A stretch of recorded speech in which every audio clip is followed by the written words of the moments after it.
지금이 2025년 7월 12일 오후 4시 18분을 지나고 있습니다. 오늘이 토요일 날이죠.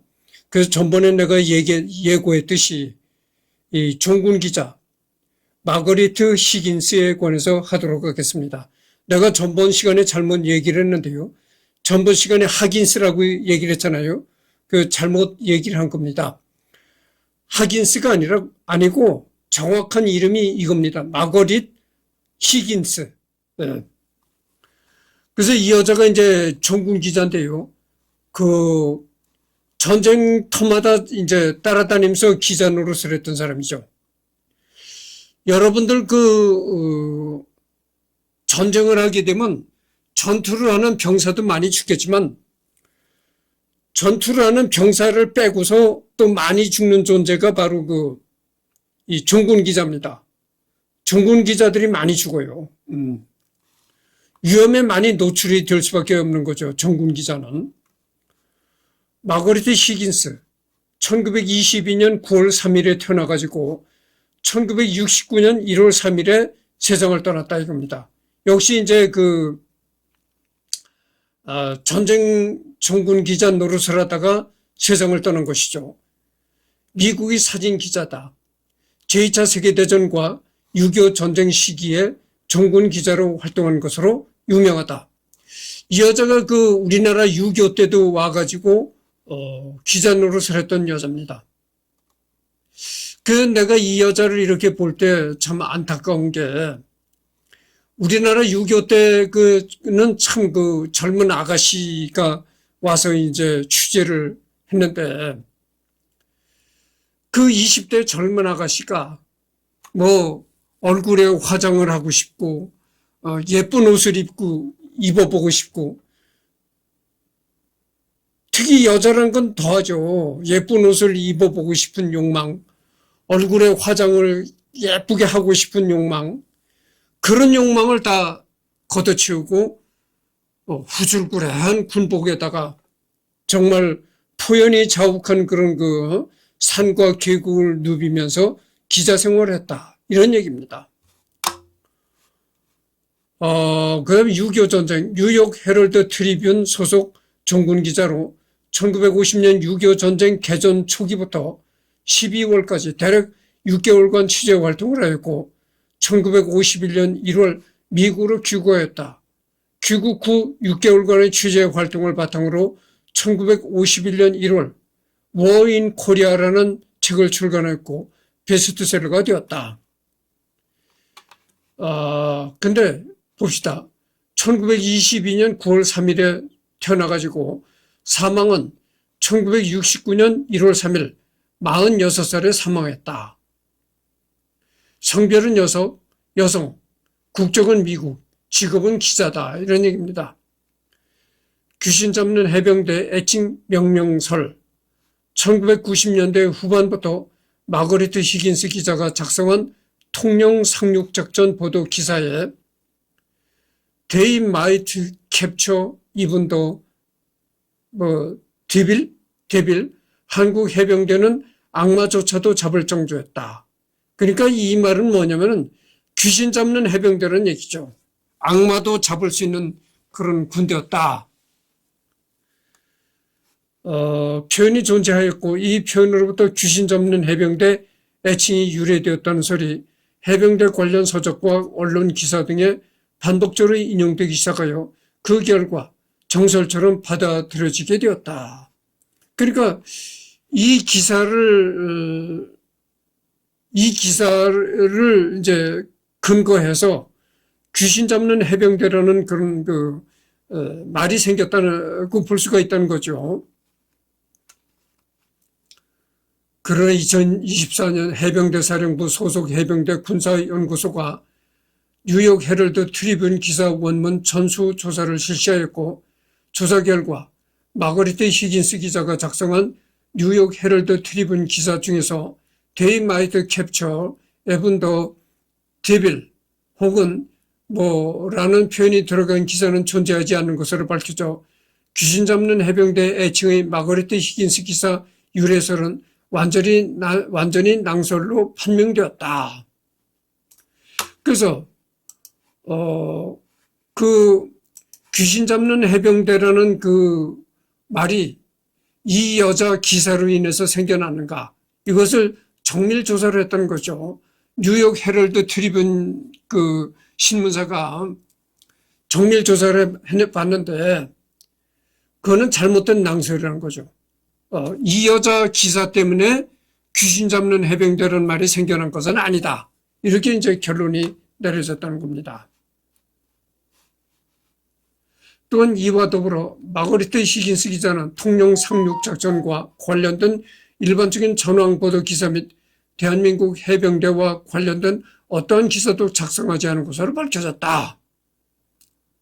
그러니까 이 여자가 그 작성한 기사 때문에 귀신 잡는 해병대라는 말이 생겨난 것은 아니다. 이런 그거를 공식적으로 뉴욕 헤럴드 트리뷴지가 발표했다는 거죠.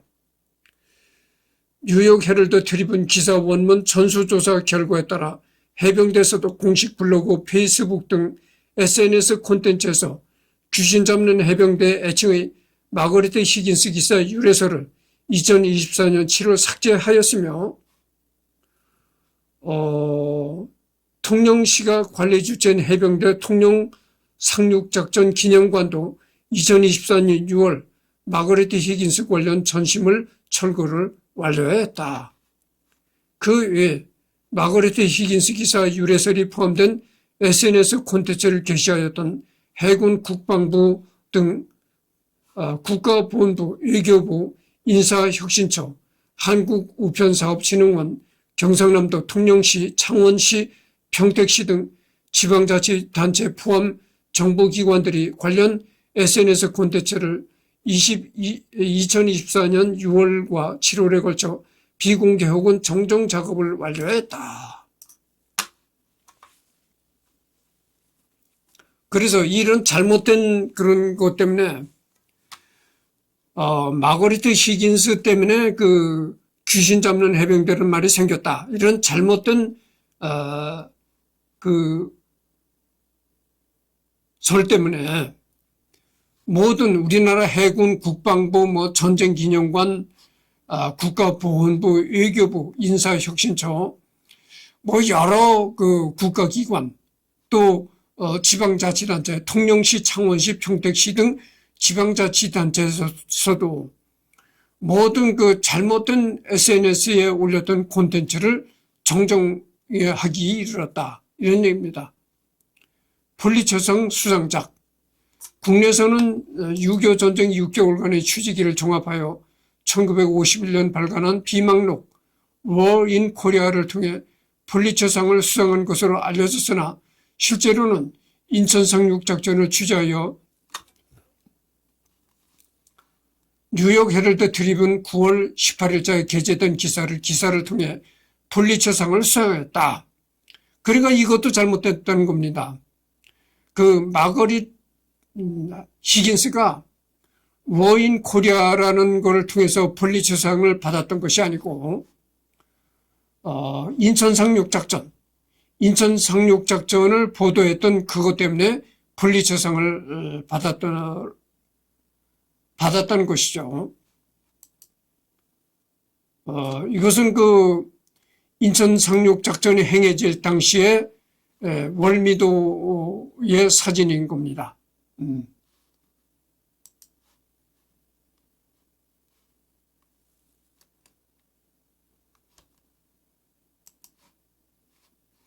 그래서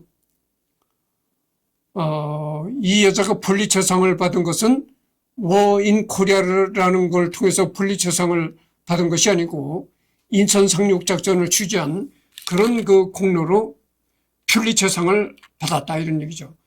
6.25 전쟁 취재 기간, 6.25 전쟁 전군 기자의 아이콘이기 때문에 6.25 전쟁 전 과정을 취재한 것으로 잘못 알고 있는 경우가 많지만 마거리트 히긴스는 개전 초기인 6월 27일 한국에 들어와 대략 6개월간 취재 후 1951년 1월 미국으로 귀국했다. 그러니까 마거리트 히긴스는 그 6.25 전쟁 전 3년 동안 취재한 것이 아니고 6.25가 발발한 27일 6월 27일 날 한국에 들어와서 6개월간만 취재하고 1951년 1월 달에 미국으로 귀국했다는 거죠.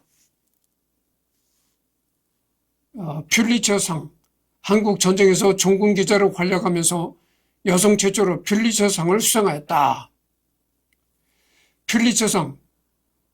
퓰리처상은 미국의 신문, 언론, 문학적 업적과 명예, 음악적 구성에서 가장 높은 기여자로 꼽히는 사람에게 주는 상이다. 1917년 미국의 언론인인 조지프 퓰리처의 유언에 따라 제정되었으며 뉴욕시에 위치한 콜롬비아 대학교 언론대학원 퓰리처상 선정위원회에 의해 관리된다.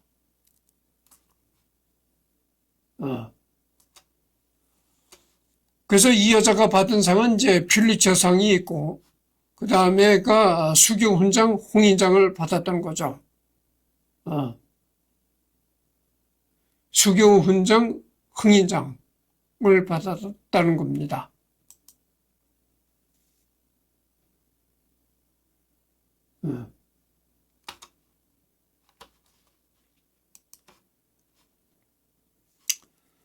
대중문화, 영화 장사리, 잊혀진 영웅들에서 메간 폭스가 연기한 매기라는 캐릭터는 이렇게 실제로 한국전쟁 당시 활동했던 미국의 여성 정군 기자들인 마거리트 히긴스와 마거릿 버그 화이트를 참고해서 만든 캐릭터이다.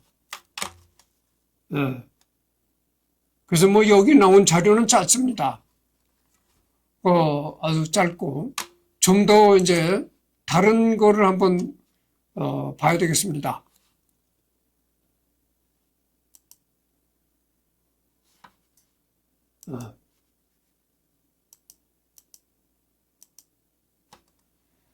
이제 동아일보에 올라온 김순덕 칼럼, 김순덕이라는 동아일보에 여러 글을 게재했던 그런 칼럼니스트인데, 이 기사는 2023년 5월 25일에 올라온 기사입니다.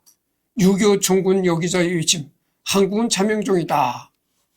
1951년 첫 여성 퓰리처 수상자 하긴스, 전쟁 덕에 미군 약체에 알려져 철저히 무장, 지금도 한국은 전체주의 북핵에 맞서 자유세계 시민 일깨우는 자명적 역할을 했다. 이런 얘기입니다.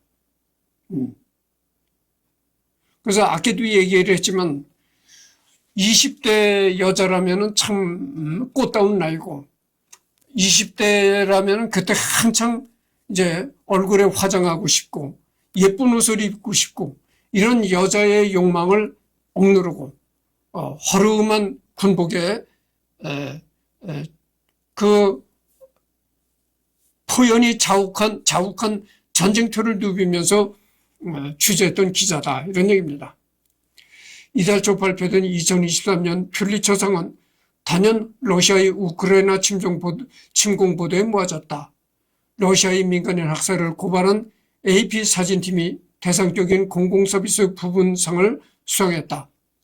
뉴욕타임스 부차에서 자행된 러시아 공수부대의 전쟁 범죄를 파헤쳐 국제보도상을 받았다.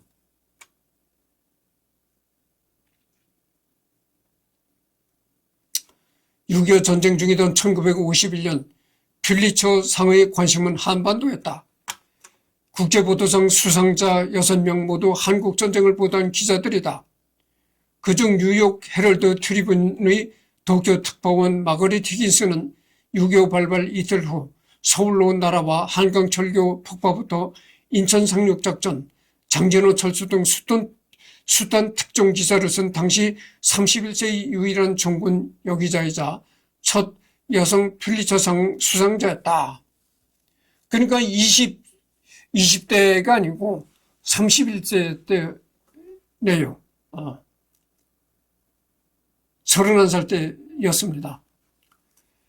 그가 1951년 초 출판한 한국전쟁 루포 War in Korea가 2009년에 이어 올해 다시 번역되어 나왔다. 1951년 한국은 세계의 잠을 깨웠다 해서 2009년 자유를 위한 희생으로 최근엔 한국에 가오겠던 전쟁과 휴전으로 제목이 바뀌어 나온 것은 의미심장하다.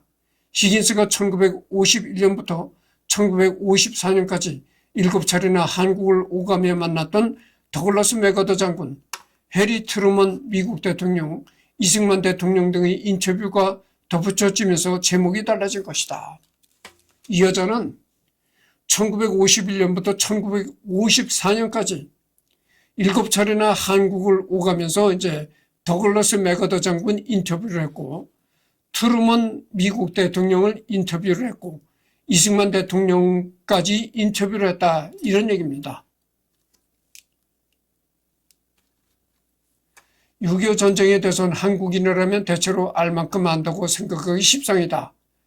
하지만 히긴스의 책을 보면 불과 70여 년 전 우리 역사에 대해 너무도 무지했다는데 새삼 가슴을 치게 된다.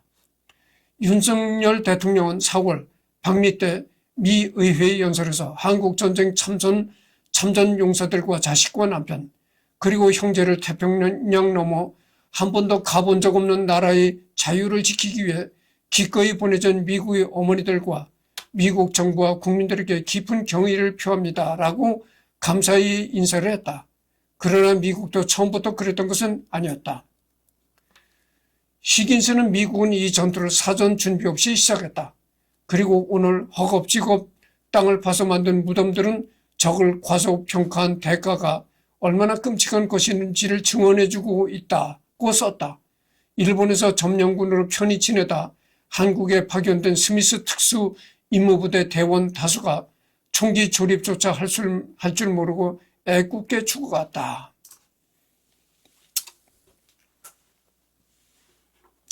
미군은 한국전쟁이 터졌다고 하니까 한국전쟁을 너무 얕봤다는 얘기입니다.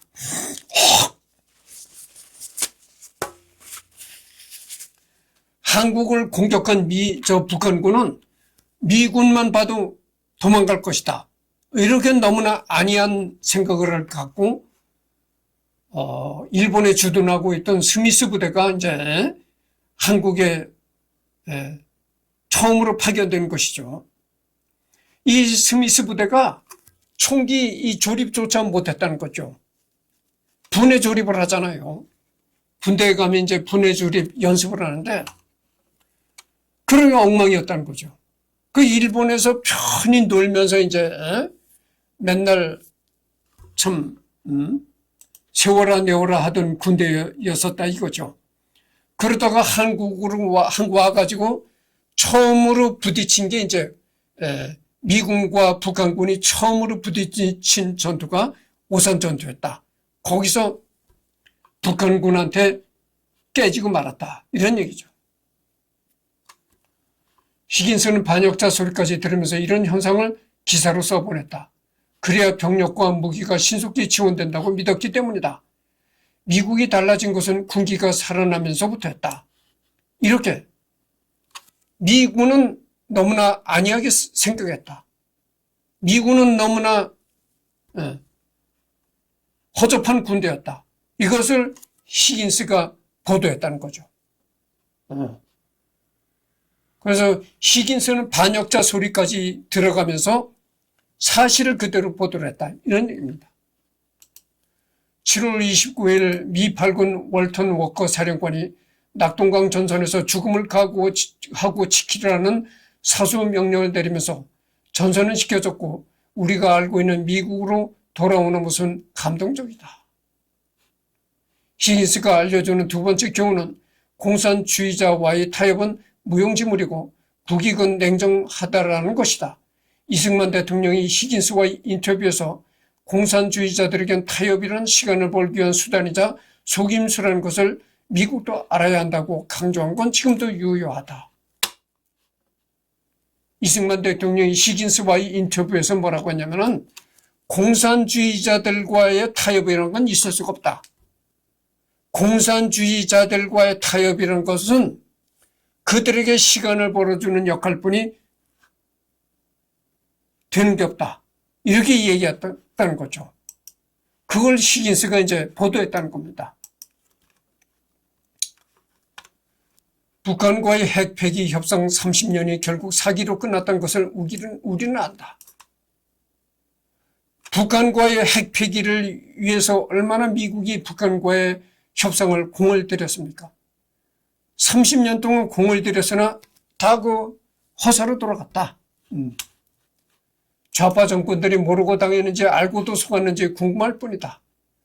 중국이 잘 살게 되면 민주화할 것이라고 미국은 믿고 싶었겠지만 틀렸다.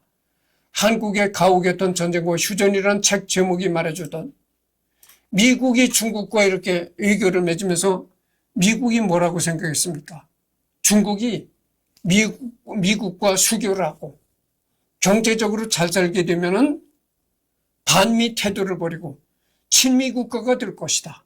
이렇게 미국이 이제 생각을 했다는 거죠. 그러나 오늘날 중국을 봐라. 경제 발전을 했지만 결코 친미 국가가 되지 않았느냐. 그거죠. 끝까지 중공은 반미 국가다. 이런 얘기입니다. 트루먼은 6.25 때 적을 완전 소탕하는 것을 금했고 그리하여 중국의 패배를 안길 기회와 한국 주도의 통일을 놓치겠다.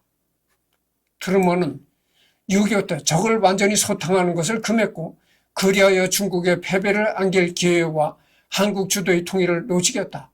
그렇다면 북핵 위협에 노출된 현재 우리는 일본 같은 사용 후 핵 연료 재처리도 못하고 마냥 미국만 바라봐도 괜찮은가? 히긴스가 남긴 세 번째 교훈은 그럼에도 대한민국은 세계인을 잠에서 깨우는 국제적인 자명종 역할을 했다는 것이 다.